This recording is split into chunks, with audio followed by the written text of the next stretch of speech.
Hello everyone. So we've got this 2 pounds of clay here on the wheel.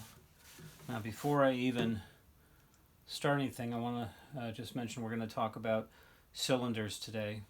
So this is for assignment 1, and I'm going to want you guys to work on making your cylinders. Alright, I would like for you to start out with 2 pounds of clay. 2 pounds of clay is a little bit bigger than sometimes I start out with, but I like the amount because it fits in your hands well. Those smaller amounts sometimes are a little bit more difficult to deal with.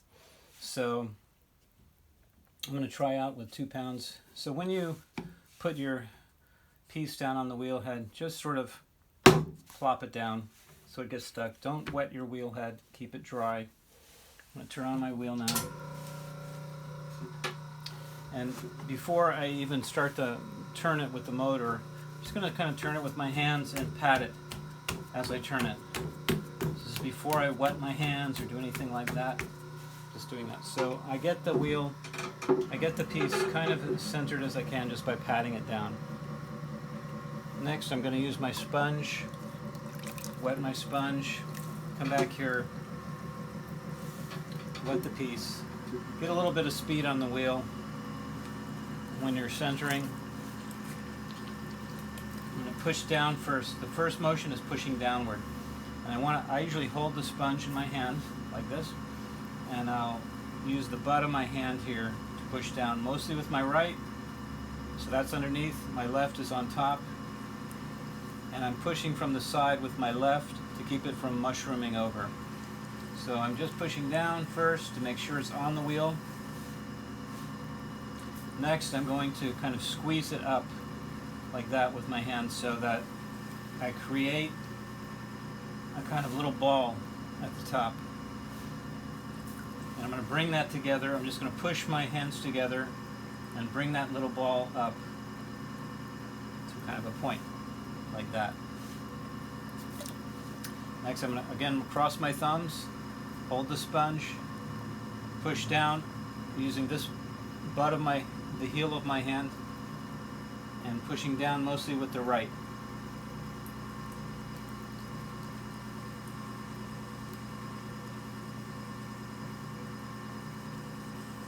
Okay, so we have that. It's pretty good. Could probably use a little more centering, so I'm going to bring it up and down one more time. And you may have to do this 2 or 3 times to get it centered.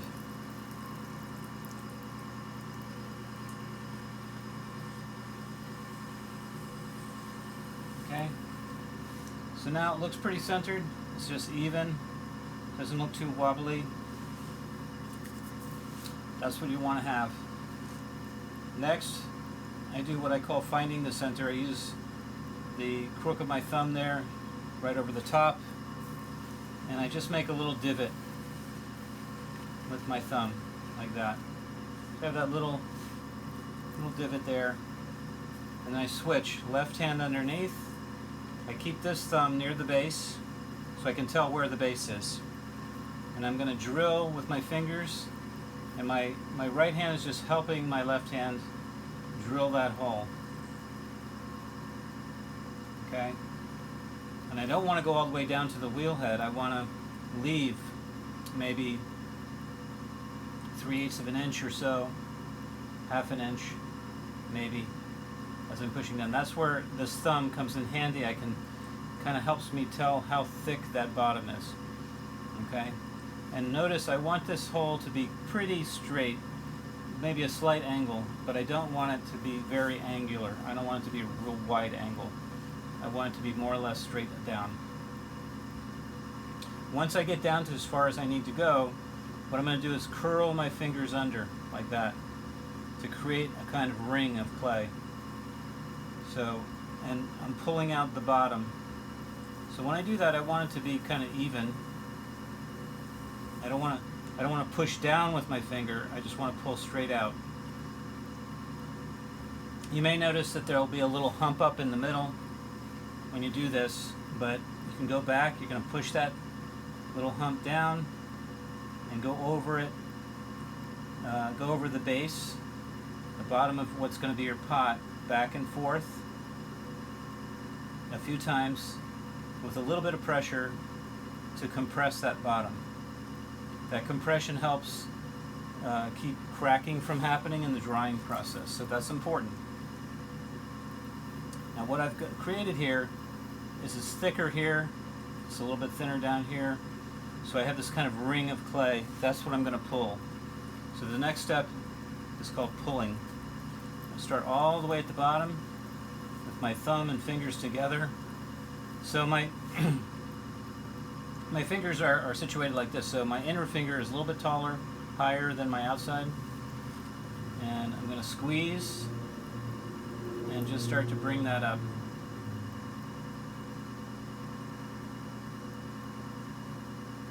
Like that. So as I'm bringing up, I want to control my pressure. At the base, where there's more clay, I'm going to put more pressure. As I'm coming up, less pressure. So I want to basically maintain a space between my fingers, because I don't want to, if I pinch too hard, I'll just pinch it right off. So I have to be careful. Next, and whenever possible, I'm trying to use both hands together.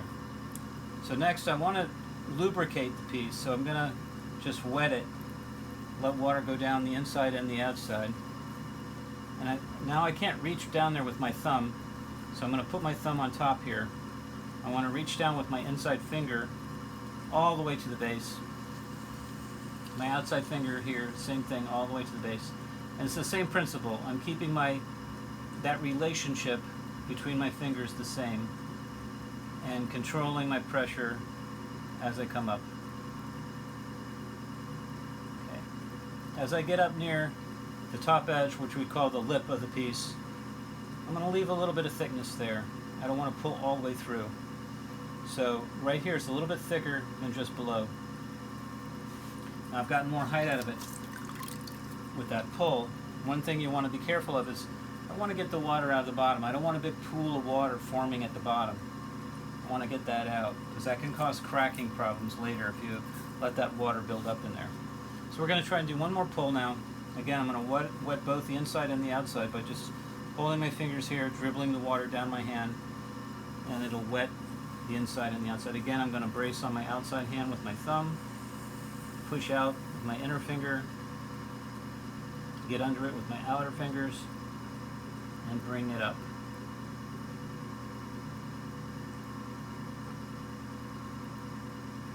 Okay. So now we have a cylinder. I'm going to go ahead and get the water out of the inside one more time.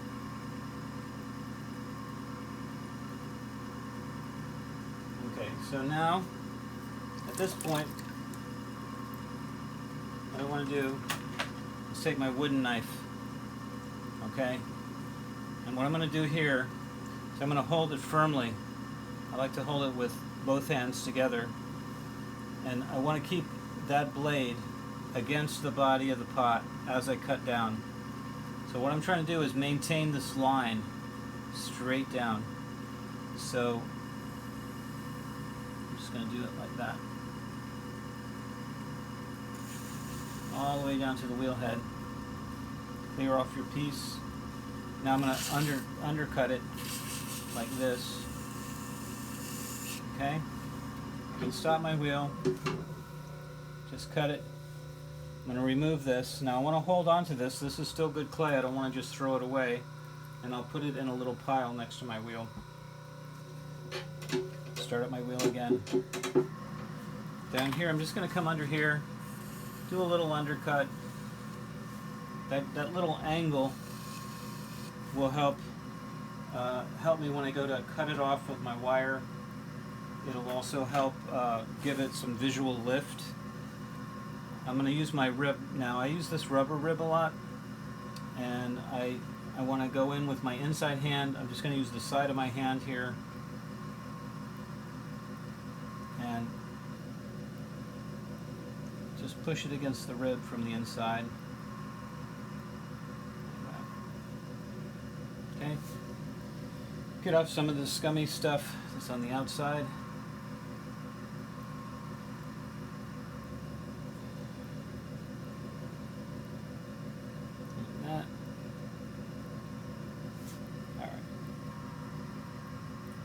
Now if I want to, I can take my chamois, which is just a piece of plastic, like the plastic you'll find in the studio. It's very flexible. I just fold over the piece a few times, and then I'm just going to wrap the edge, the lip, with that, and it creates a nice smooth surface finish on the cylinder. Okay, so now we have a finished cylinder. The next thing I need to do is to take my wire, and I want to make sure I wrap the wire as narrowly as possible and hold it very taut. I don't want to hold it way out here like this. I want to minimize how wide that is. I like to have the wheel turn slowly and pull this through in one rotation. That creates a more even pressure on the piece, so you're not stressing the clay so much. I'm going to dry my hands off a bit here. Good to have a towel, a junky old towel that you can wipe your hands with. And now I'm ready to pick this up. When I pick it up, I like to get under it like this, grab it as low down to the base as I can. And I just take it, pick it up, and put it on a board or a separate bat.